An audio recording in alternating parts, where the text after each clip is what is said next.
Yeah. There's a question of morality that kind of gets involved at a certain point. There is a reason why there's a modding community that people ignore.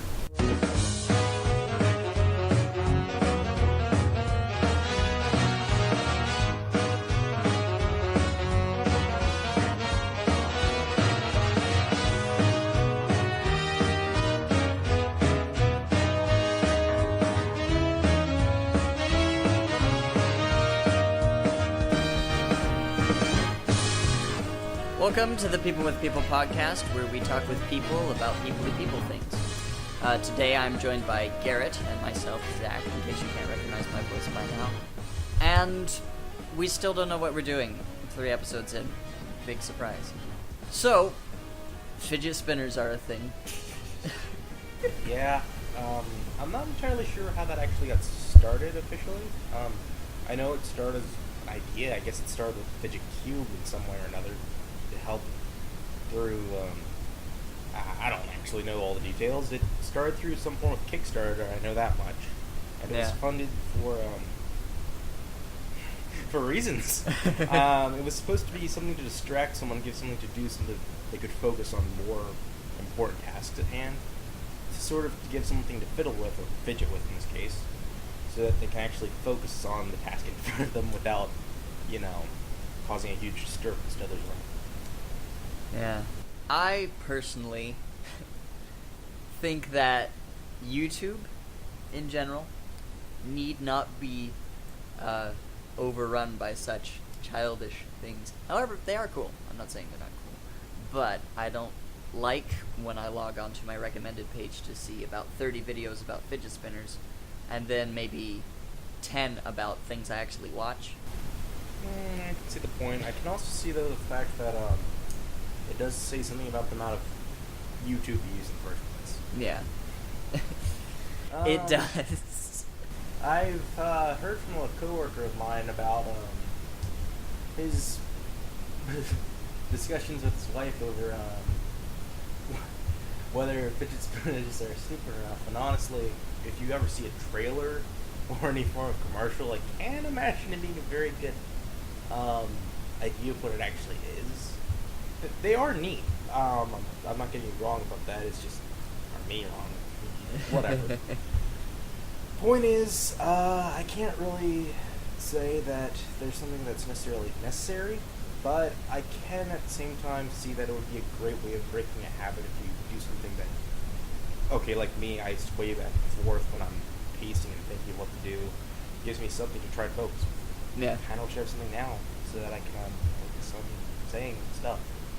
That's the entire point of the podcast. Yeah. But I think that fidget spinners.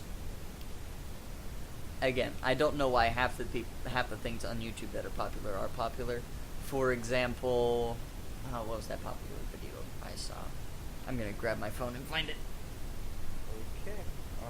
It was something about.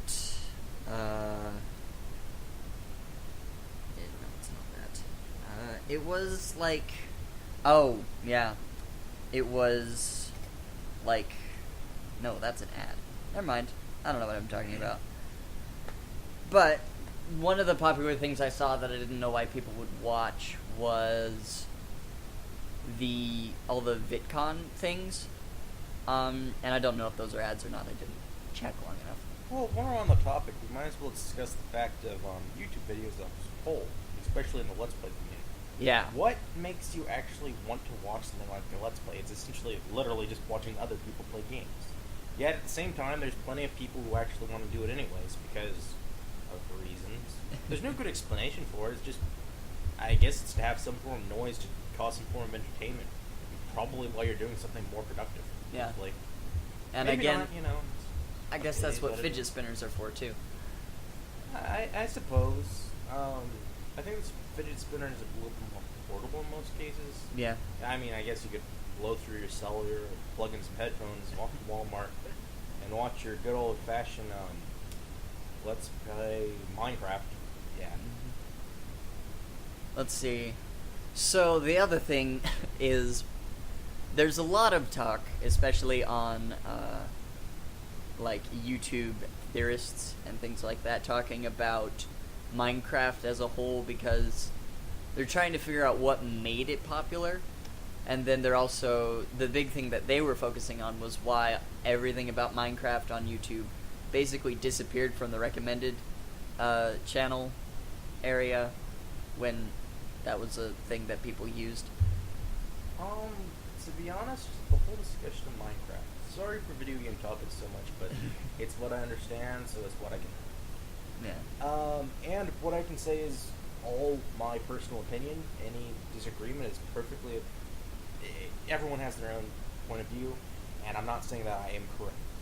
But what I'd say primarily about Minecraft is that there's only so much you can do. It is a blocky game. It's got a lot of potential, and that's one of the things that I think a lot of people really get drive from. You create anything, and that is yours. It can be a weird tower with weird points coming out of it, or just maybe a house. But it's like, man, I'm so creative. Look at me. Look what I can do. It's so cool. So hip. And then you post it on the internet, and people are like, man, this is interesting. But as time goes on, it really is something that kind of it fades from interest. I mean, there is sort of a drive to it in the earlier stages, especially when you've got like, oh no, creepers, monsters, skeletons, they're all coming for me. I'm doomed and so afraid. But to be honest, people get bored of the spontaneous screen takes that are placed and exaggerated over and over again. Yeah.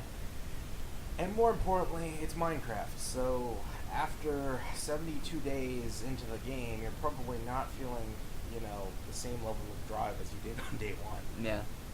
And it was really a popular thing. Something that would have made me more interested was when I didn't actually know about Minecraft. But then after you start playing it yourself, there's like, why would I actually want someone else to,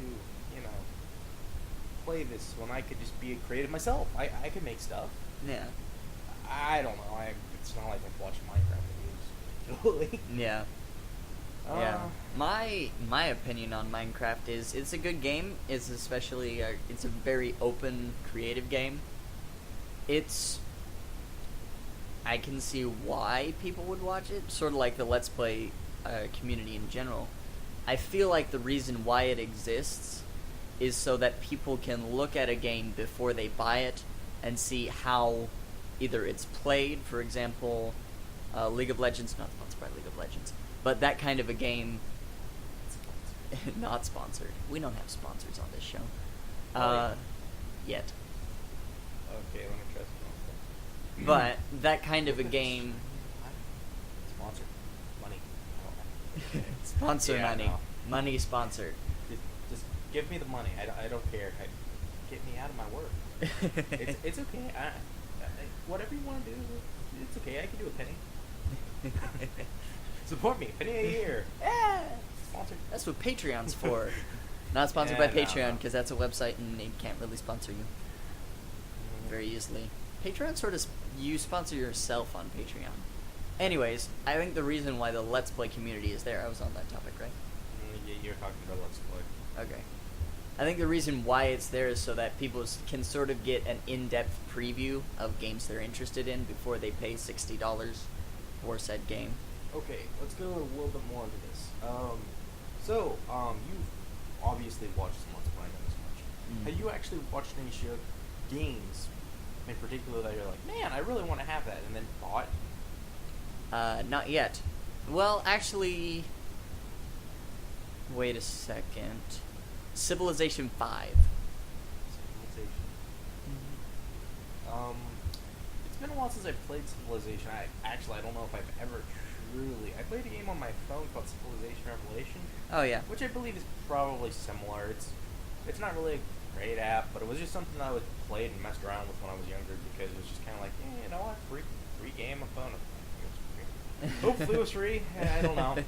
But it was one of those games that was just like, this is kind of fun. But honestly, it was one of those games that was like, man, it's so easy to take over the world by brute force. I just attack them with my little armies, and man, I rule the world. And there's no one to randomly say, oh no, your city's getting too big, so we're going to attack you. And then, it's not like, oh, I've got to build up my sciences so it's so great and savvy that I win the game. Or, did you have to, make a spaceship that's in space? It was kind of weird, okay? Yeah, I think here are the victory conditions of at least Civilization 5. Now that I have the game, I know them. There's the cultural victory, which is, oh, you adopted enough policies that now everybody is cool. Yay! And then there's the science victory, which is, oh, cool, you went to space. You win. Which is also very unfulfilling. Speaking of which, Civilization. Again, if I'm presuming Civilization, Revelation, Civilization are similar context. Well, if they're both from Firaxis, then yeah. How far into the game does it go? Like, do you ever get to Common Day, and then suddenly you got, like, people with crossbows from the beginning, and then you got someone, like, comes in with, like, you know, a machine gun or something of that kind, like, no, a tank. I just can imagine it now. And just say, okay, your little city, it's not developed enough. You've got, like, a little, you got a couple infantry recruits. Look, there's some soldiers in their armor and a horse. I got a tank. Actually, I think I did do something like that once. I did that. I did that with the Chinese. I think I actually got it through a victory condition, though. Like, at the very beginning of the game, I walked on some random square, discovered the first of 7 wonders in the world, and they were like, man, you did great. Have a tank. As I said, taking over by brute force in this sort of a game is definitely too easy. Well, yeah. Well, I normally play on easy, so I did play on hard, and it's a lot harder then. I don't know if you had difficulty settings on the app, though. I think I did, but the main thing is there was more like a whole bunch of challenges, like you had to go certain ways. Like an achievement system? Yeah, well, it actually was like its own setup. Like, you could choose, like, start the game in the future with low tech grades and still win the game, or something like that. Oh. And it would be like, it would be like preset challenges that you could attempt, and then it could be a 1 through 3 strike. But anyways, I was never very good at those sort of things. Speaking of achievements, though, opinions on achievement systems in video games. Me? Yeah. What do you got? Achievement systems. I think that I know why they're there. I particularly am not motivated by achievements because most of the achievements I've gotten were accidents. Like, oh, you opened a chest. Yay! My biggest thing is achievements. I like them being in existence, just something about just saying, yay, you did it! It amuses me, especially if they give it some sort of witty title. Yeah. But as I more play Nintendo consoles, I don't actually get as much of that. I play 1 or 2, but most games that I play on those systems just don't have as much achievement systems. But going further than that, achievement systems are debatably not worth it most of the time for me, personally. I know some completionists for game playing is they want to get done with every last detail in the game, which I can see the thrill in, but I mean, to be honest, I am someone who likes to finish my games. I'm just not someone who's going to go the extra play 300 hours, or rather instead, I'm not one of the people who will go play for 1 hour and beat the entire game, or anything like that. Yeah. Which goes straight into the line of speedrunners. Okay, I personally have never really tried a speedrun. The only game that I felt tempted to, just because the fun of it, was like more of like the original Sonic game, just because how the game kind of was designed. Yeah. But other games, I don't know. I've never been thrilled with the prospect of speedrun. I'm all for them. You can play them all you want. It's just a matter of I don't personally like playing my own video games as much like that. I'm more of like the sit back, chill, look at the world, look at that tree. Ooh, look at how they designed that sky there. Is that a texture error? Ooh, fancy. Nice job patching that one up. But speedrunners. The main thing is, I think it gets a little bit ridiculous when you hear about the speedrunners for games like, let's say, Breath of the Wild, where they played through a 100% completionism over a course of like 27 hours straight. Why? I don't know. It's for the glory. Yes. The glory. But I just don't. It is what it is, and you can do whatever you want. I think that's probably my most biggest thing with video games. You should be able to do what you want with it, within reason. Yeah. There's a question morality that kind of gets involved at a certain point. There is a reason why there's a modding community that people ignore. Well, honestly, it's a modding community. It's kind of the same direction you feel with internet most of the time. Yeah. The main thing is, internet's great and all, but it's also the place where everyone complains about everything. Yeah. So that's Like what podcasts. Facebook's for. This stuff, man. I mean, why are you sitting around listening to this? You got some. You more could be productive listening things. to a Let's Play. You could be doing dishes. Yay. Not dishes? Okay. You could watch a movie. Movies. Okay, let's discuss Iron Man 1. Great movie, man. Great movie. Yeah. Because, Tony Spark. Tony Spark? Tony Spark, he built that movie in a bat cave with a box of nails. Oh, wait, that's not right. Tony Stark built that movie in a cave with a box of scraps. I'm sure by now all heard it. But, that movie, I've seen it so many times, and I still enjoy it. I wouldn't recommend watching it, 8 times in a row like my family's done before, but... as a rule of thumb, I still think it was a great way. It really kicked off Marvel's career, and... It did, yeah. As it's gone on, I'd say it's done pretty well for itself all in all.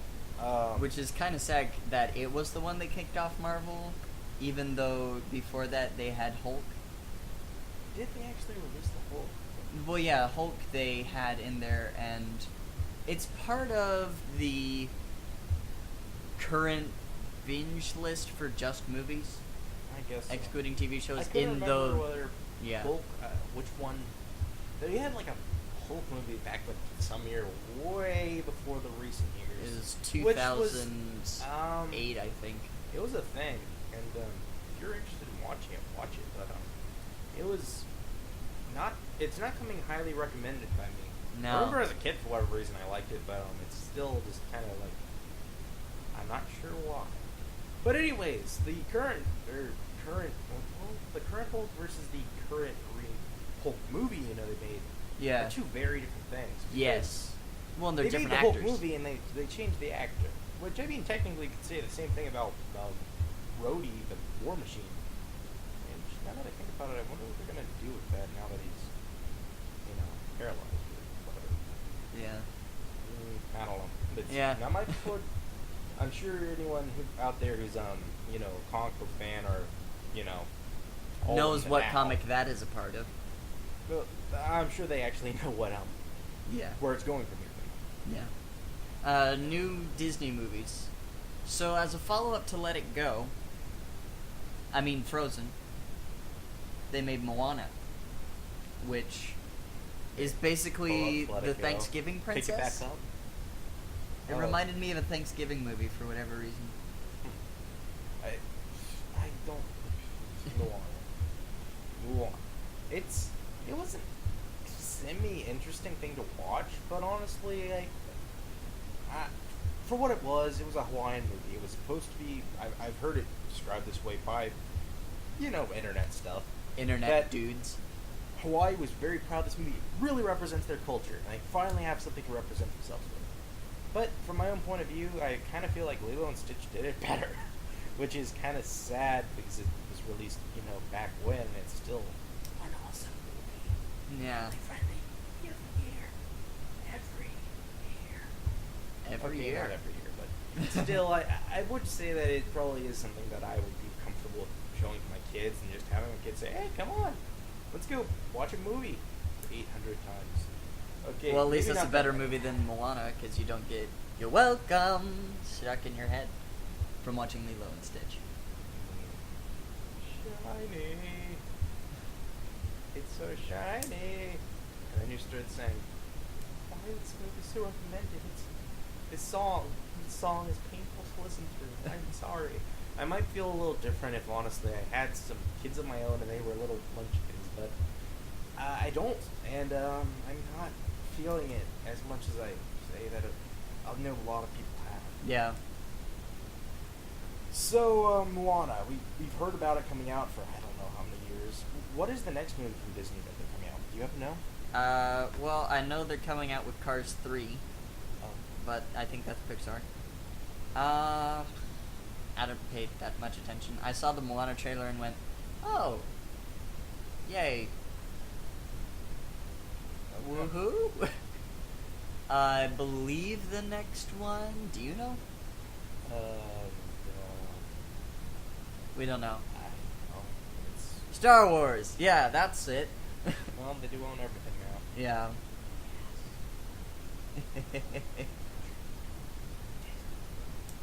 Not sponsored by Disney. Sponsored. No, more than that, please just don't say Yeah. it. I doubt they'll notice.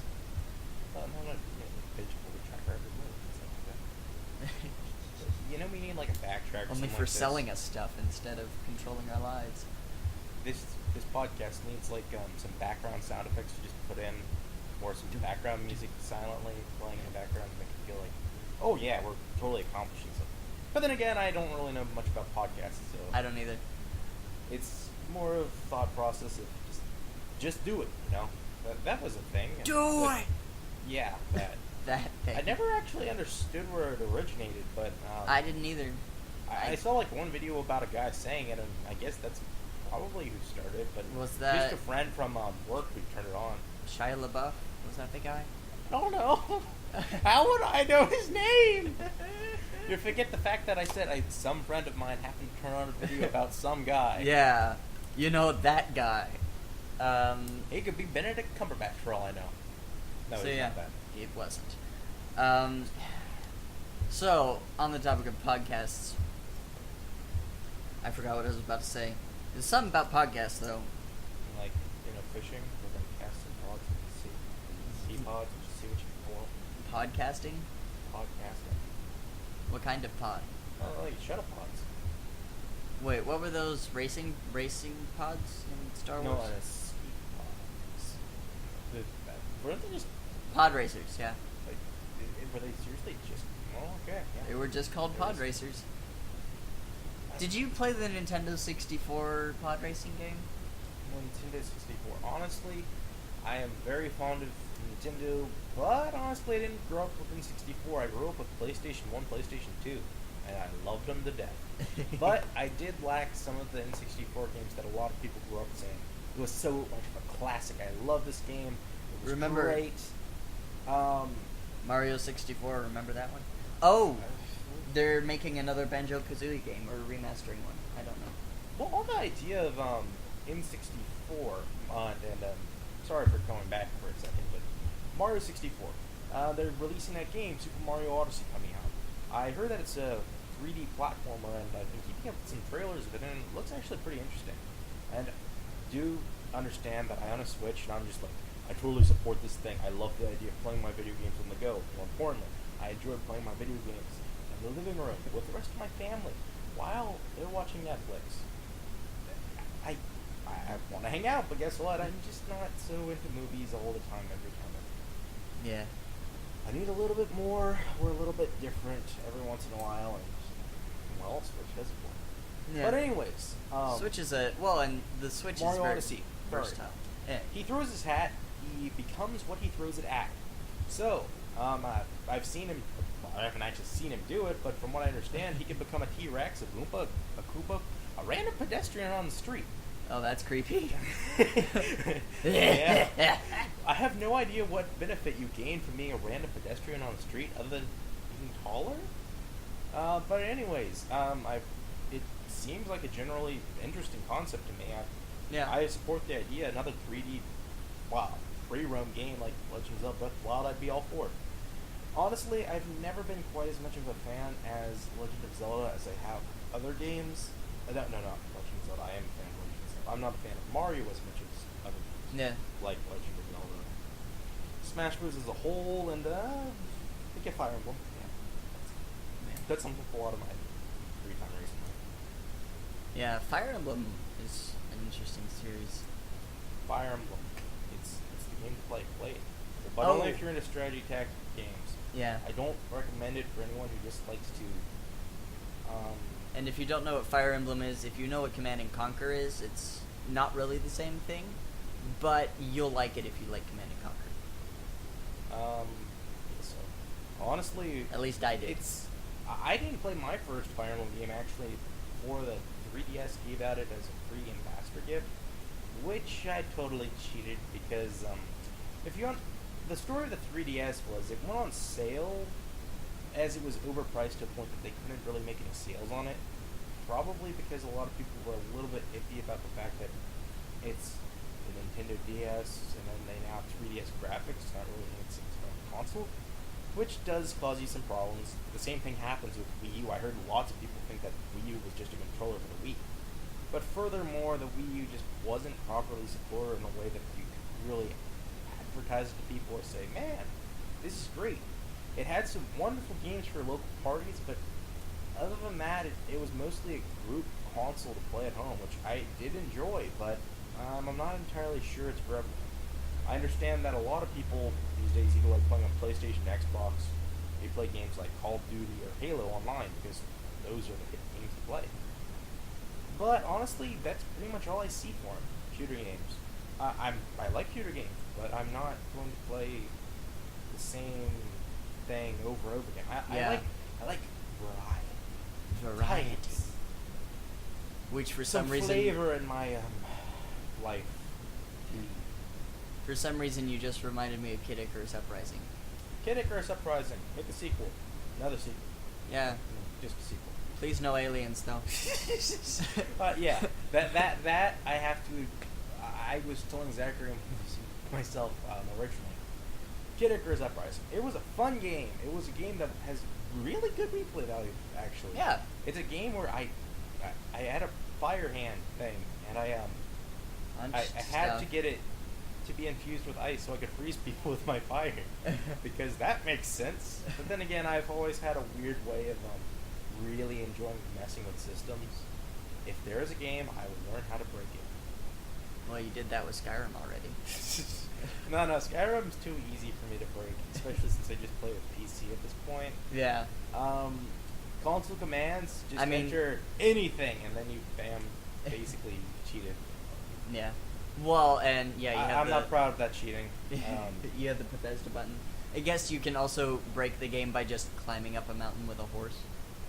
Well, I've phased through mountains before.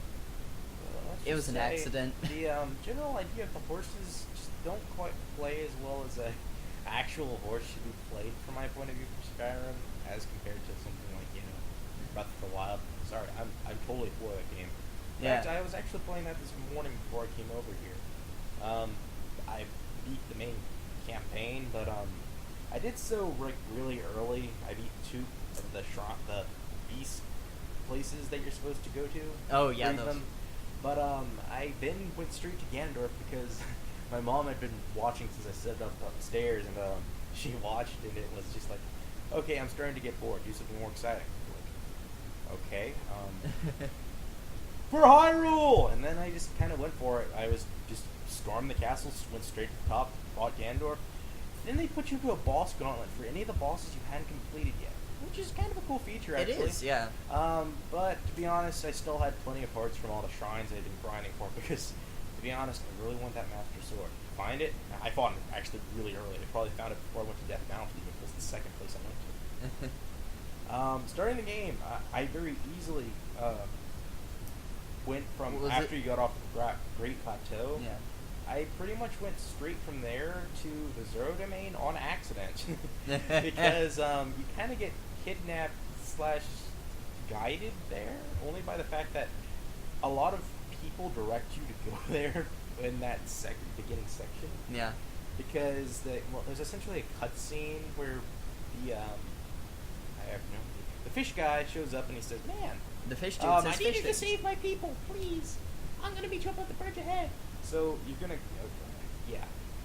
And so you go with him, or rather, you don't have to. But the fact is, at that point, it's just kind of like, whatever. Well, okay. I didn't know where it was going, anyways. I just started the game, and I have no map. I am so lost. Please take me to plot. So I went there, and I hadn't been to any shrine since the Great Plateau. So there I am with my 4 health, and I went through that whole quest line actually. So there I am with my 4 health, fighting the first boss and saying, "This is crazy, this is crazy, this is crazy." And to be honest, I didn't even realize you could upgrade your armor by this point. I kind of went to the, I guess, Sheikah village, and then I was just like out of there. I was like on my way. I know there was some leading to say, "Oh yeah, there's the Great Fairy Fountain, it will upgrade your armor." I didn't realize this, and well, the game was much harder when you're wearing, you know, your Speedo. Yeah. But anyways, Speed running, man. I wasn't speed running or anything. I was taking my time and enjoying it. It's just by enjoying it, I pretty much was just raiding random Bobligan camps. I really, after getting up the Great Plateau, I pretty much was like, okay, I'm getting a feeling for what this game's like. Yep. And apparently, this game is like sticks break every 4 seconds. So I need to pick up any weapon that's durable, and I was stashing away all the pathetic little traveler swords they come across, and I'd be like, I will never use this. Yeah. Only because I was like, man, I don't want to get left with a stick and have to fight this really powerful boss in the damn book. Yep. But that is most of our time. You're good. No, that's very interesting. We will probably have you back for a part 2. We'll see. Video game nerds about stuff. Because games. Thank you for listening. Listen to people next time they talk to you. Bye.